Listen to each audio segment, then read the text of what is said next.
आज की कहानी का नाम भूत कोला है। ये एक भूतिया और मजेदार स्टोरी है जिसे आप पूरा देखें और सुने। भूत कोला। जैश सुबह से गाड़ी चलाता हुआ काफी थक गया था और अपने गांव से कुछ 30 किलोमीटर दूर ही था जब वो एक दूसरे गांव से गुजर रहा था।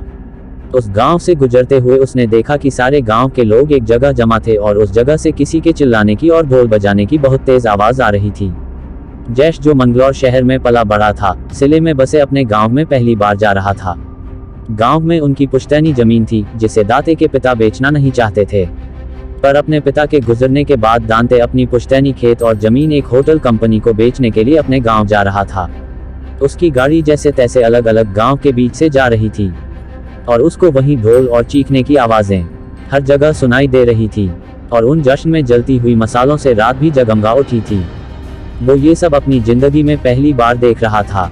सब कुछ देखते देखते जब वो अपने गांव के घर में पहुंचा तो उसने देखा कि वो गांव भी बाकी गांव की तरह सजा हुआ था, पर वहां अभी कोई जश्न नहीं हो रहा था। जब उसने अपने घर का ध्यान रखने वाले काका से पूछा कि ये सजावट किस लिए है, तो उन्होंने उसे बताया कि गांव में अगले दिन भूत को लाभ होने वाला है। दाते के काका उसे भूत कोला के बारे में बताने लगे, लेकिन क्योंकि रात बहुत हो गई थी और दाते बहुत थका हुआ भी था, वो अपने काका की बात सुनने से पहले ही सो गया। अगले दिन होटल वाले उसके घर आए। होटल वालों को अपनी जमीन दिखाने के बाद उन्हें विदा करके वो शाम को प्रॉपर्टी के पेपर्स पर साइन कर ही रहा था जब उसे फिर से वही ढोल और चिल्लाने की आवाजें आने लगी। जैश नहीं, जब अपने कमरे की खिड़की से बाहर देखा तो उससे कुछ अजीब सा ही माहौल दिखा। जैश गांव के उस जश्न को देखने के लिए पेपर्स को वही घर में छोड़कर बाहर चला गया। जश्न की जगह पर उसे ढेर सारे लोग एक ही जगह पर जमा हुए दिखे और वही ढोल की आवाज उसे और जोरों शोरों से सुनाएगी। जैश वहां जाकर चुपचाप भीड़ में पीछे खड़ा सब देख रहा था जब उसे देखा कि रंग बिरंगे कपड़ों में एक आदमी उसकी तरफ पीट करे भीड़ के बीचों बीच कांप रहा था और एक अजीब सा डांस कर रहा था और सब लोग उसी के सामने हाथ जोड़े उससे अलग अलग चीजें पूछ रहे थे। इससे पहले जैश कुछ समझ पाता, उस आदमी ने अचानक नाचना बंद कर दिया और वो भीड़ को चीरता हुआ दौड़कर दादी की तरफ आया और उसे घूरने लगा। जैश उस आदमी को इतनी पास से देखकर बुरी तरह घबरा गया।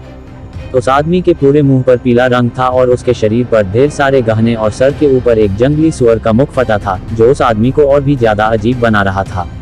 वो आदमी कई देर तक जैश को घूरने के बाद एकदम से चिल्लाया, इतनी तेज के दाते की लोगों का पुठी। वो आदमी दाते पर चिल्लाने के बाद वहां से कहीं जंगल की तरफ भाग गया। ये देखकर सब गांव वाले दाते की तरफ मुड़े और सबके चेहरे पर उसे एक अजीब सा डर दिखाई देने लगा था।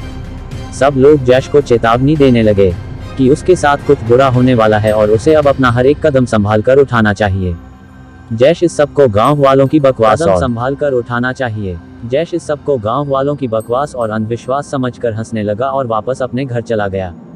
जैश अपने घर पहुंचा ही था कि उसके काका उसके पीछे भागते हुए घर आकर घबराए हुए उसे सब समझाने लगे। उन्होंने उससे कहा कि जो उस पर आकर चिल्लाए थे वो दरअसल पंजूरी देव थे, जो गांव वालों और गांव वालों की जमीन की सुरक्षा करते हैं और गांव वालों को सभी दिक्कतों से बचाते हैं। वो हर साल भूत कोला के समय आते हैं और लोगों की सारी समस्याओं को हल करते हैं और उन्हीं के आने की खुशी में हर साल के जश्न मनाया जाता है। जैश के काका ने उसे बताया कि पंजूरी देव का जैश पर ऐसे चिल्लाने का मतलब यही था कि जो जमीन गाते बेच रहा था, पंजूरी देव उसको बेचने के खिलाफ था। जैश इन सबको सुनकर और जोर से हंसने लगा।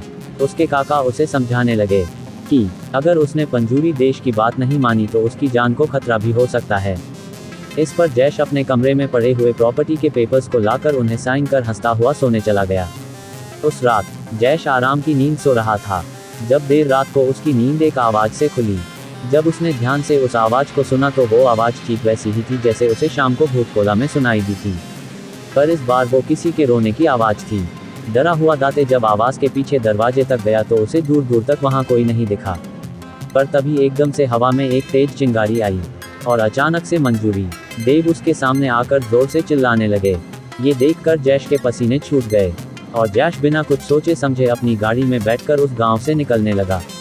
जैश गाड़ी चलाता चलाता जंगल वाले रास्ते तक पहुंचा ही था कि तभी उसको कुछ दिखा जो देखकर वो सुन्न पड़ गया। अचानक से सोने के जैश उबाला और सोने का हार और मुकुट पहना हुआ एक जंगली सुअर उसकी गाड़ी के ठीक सामने आ गया। जैश ने डरते हुए अपनी गाड़ी मोड़ी और वह पास के एक पेड़ में जा लगी। जैश का एक्सीडेंट हो गया था और वो वहीं पर बेहोश हो गया था। जैश को जब होश आया तो वो हॉस्पिटल में था और उसके काका उसके बगल में बैठे थे। उन्हें देखते ही जैश जोर से रोने लगा। फिर उसने अपने काका से उसी वक्त जाकर प्रॉपर्टी के पेपर्स को लाने को कहा। उसके काका जैसे ही वो पेपर चलाएं, जैश ने उन्हें वहीं पर फाड़ दिया। हॉस्पिटल से डिस्चार्ज होकर जैश ने पंजूरी देव से क्षमा मांगी और वापस अपने घर ये कसम खाकर चला गया कि वो अपनी जमीन कभी किसी को नहीं बेचेगा।